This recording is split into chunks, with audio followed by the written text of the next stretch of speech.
আচ্ছা, আমরা আক্তার ভাইয়ের বাগানে এসেছিলাম, এই যে আমি এবং শহীদ ভাই সহ। তো উনি শহীদ ভাইকে একটা গাছ গিফট করছেন, মানে আমাদেরকে প্রেজেন্ট করলেন আর কি। তাকে অশেষ অশেষ ধন্যবাদ।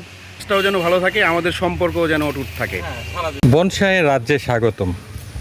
বাগানের প্রত্যেকটা গাছে পুলিংয়ের কাজ চলছে। এই মুহূর্তে পুলিংয়ের কাজ শুরু হয়েছে, এটা জুন মাস অবধি চলতে থাকবে।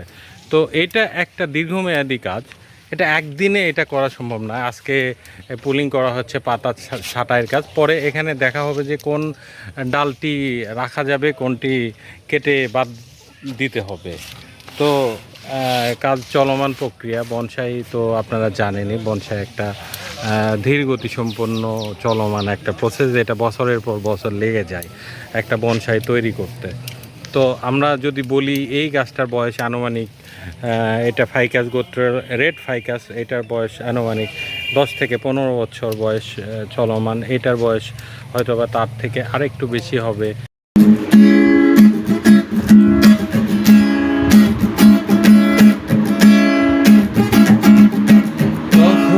চুপি চুপি বাগানেতে দেউকি চুরি করে আম্পারা বড়শি ফেলে মাছ ধর।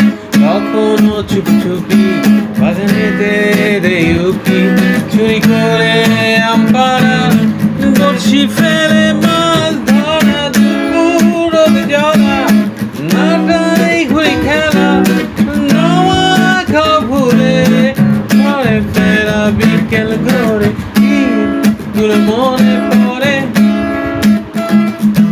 কেন জানি বারে বারে। ছেলেবেলার দিন মনে পড়ে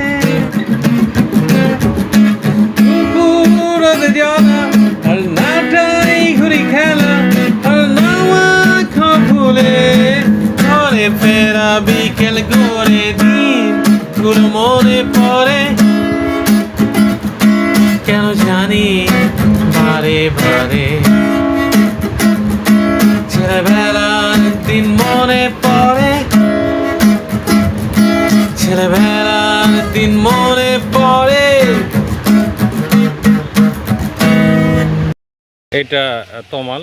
হ্যাঁ, এইটা তমাল বিষয়ে একটু দুইটা কথা বলেন, আমরা জানতে আচ্ছা, চাচ্ছি। এইটা এটা সংগ্রহ কিভাবে করলেন? বাংলাদেশের অনেক জায়গায় তমাল দেখা যায়, বিশেষ করে গ্রাম অঞ্চলে। তমাল গাছের জন্য পছন্দের জায়গা হলো সাধারণত যেখানে আবদ্ধ অবস্থায় পানি থাকে। আমরা সাধারণত দেখি নদীর পাড়ে অথবা বিলের পাড়ে বা পুকুর পাড়ে তমাল গাছ দেখা যায়। এই গাছগুলির মধ্যে একটি গাছ একজন সারিয়াকান্দি নদীর পাড় থেকে সংগ্রহ করেছিল, আরেকটি গাছ নওগাঁর একজন বনসাই ব্যবসায়ী, তিনি একটি নদীর পাড় থেকে গাছটি সংগ্রহ করেছিল। আমি ওই দুইজনের কাছ থেকে আসলে মূলত এই তমাল গাছ দুটি সংগ্রহ করেছি এবং এখন আমার কাছে ফুল চলে আসছে, দেখা যাক কী হয়।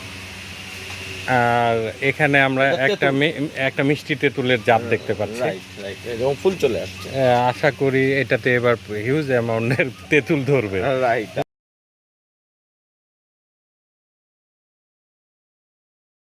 বন্ধুরা, আশা করছি আমাদের এই ভিডিওটা দেখে আপনারা বনসাই সম্পর্কে অনেক কিছু জানতে পারছেন।